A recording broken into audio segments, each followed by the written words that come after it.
Hello, everyone. Happy Friday. I hope that you're having a great work day. I hope that you are ready for the weekend. I'm sure you are. I know I'm ready for the weekend because my kids don't have school. As much as I love them going to school and having a little bit of time to get things done, it's going to be nice to have them home for a couple days and just get to relax. So, anyways, it's Friday. It's Fuel Friday. That means I'm going to give you some mindset tips and just kind of plug your brain with a couple things that might help you in your life. So if you catch this live, give me a hashtag live in the comments. If you're catching it afterwards, give me a hashtag replay just so I can thank you for being a part of this video. So today we want to talk about procrastination. This morning on my team call, we talked about procrastination, and there was a quote that my coach used, and I was like, wow, that's really powerful. It says, procrastination is the grave in which opportunity is buried. That's powerful. It's very, very powerful. So when we're procrastinating, what that means is you are burying opportunities. You are just pushing opportunities to the side. And so procrastination is like a trap. We've all been there. We put things off, like we put the important task off and tell ourselves, I'll do it later. I don't have time for it right now. I'll get to it when I get to it. Can you relate to that? We've all done it, right? Our kids do it. We all do it. But have you ever wondered, why do we procrastinate? It really seems like it can be harmless, but actually it has major consequences when it comes to our goals and our well-being. So procrastination can lead to missed opportunities, it increases your stress, and it increases your lack of productivity, which is, what's that do for you? It sets you back in your life. So when we're delaying tasks, practically we're robbing ourselves of moments and time that we could be doing great things. It affects our work, relationships, and personal growth. So, but why do we do it? Like I said, I asked that question, I didn't give you an answer.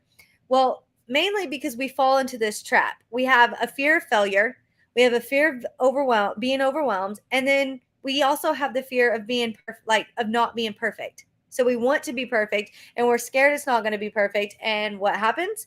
We just don't do it. We put it off. We put it off. I do a lot of coaching for people when it comes to social media. Going live like this is such a major fear for people, and so many times they put it off and they put it off, and they always have a reason of why they can't do a live video. And really and truly, it's not because they don't have time, it's not because they don't have the right internet or the right computer or the right phone. It's because they're scared it's not going to be perfect. And I've shared with you guys for almost a year now on live video, coming on this and talking to you, and I still mess up my words and I still get tongue twisted and I don't always say things the way I want to say it. But at the end of the day, I still show up and I still do it. It's not about being perfect. It's about showing up and it's about doing the things. And so the more we procrastinate because we're trying to be perfect, causes us to just delay in our goals and our activity that we need to be doing to get to where we want to go, right? So when you start to recognize these causes, that's the first step that you can take to overcoming your procrastination issue. So, of course, I've had my fair share of battles with procrastination. I still do. There are times that I don't feel like doing it and can easily make an excuse, but I have to snap out of it and say, no, that's pushing you back further. You're moving forward, Kaylee. Move forward, move forward, move forward. Stop holding yourself back.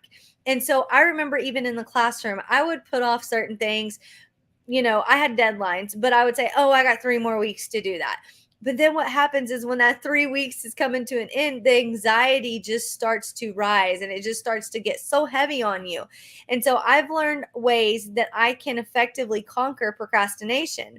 And so, how do you break that? You have to put it in your mind that you're not going to do it anymore. But the first one is going to be time management skills. Set specific goals and then break those tasks into smaller steps. I have told this to you guys over and over again, over and over again. Set your goals, but break them into smaller steps. You cannot put a big goal in front of you and expect to achieve it if you're not breaking it down into steps. Think of it like a recipe. You can't bake a cake by just throwing everything in one piece and throwing it in the oven. You have to break it down by steps. And so you can use a technique. It's called the Pomodoro method. What is that? You work for 25 minutes, focused work, 25 straight minutes, no notifications, completely do not disturb is what you're doing for 25 minutes straight. And then you take a 5-minute break. It is very powerful because you are focused. You know, you have that 25 minutes that you have to get X, Y, and Z done, and then you're going to take a break. And then you go back and you do it again. This can be very beneficial if you're struggling with time management. Set timers, set reminders, do different things that's going to help you stay on task when it comes to whatever it is that you're doing that you tend to procrastinate with. And then shifting your perspective. Instead of saying, I have to do this, change it to, I want to do this. And so, whenever you're telling yourself, I want to do this, I want to do this, it makes it a little bit easier for you to do something you probably really didn't want to do in the first place. But when you start to say that you want it, your brain's eventually going to shift and make you feel like you want it. So you have to embrace that positive attitude towards tasks to help you stay motivated. It's all about the motivation. And then accountability and support. Sometimes you need a little bit of support. Sometimes you need a nudge. So if that means finding an accountability partner, maybe it's your friend, maybe it's your spouse, maybe in my organization, we have a team call we do Monday through Friday. We talk about accountability. We talk about how we can help each other. What can we do to push each other? We make ourselves vulnerable and sharing what activity we've done to help us stay on task. So find someone that's going to help you with that.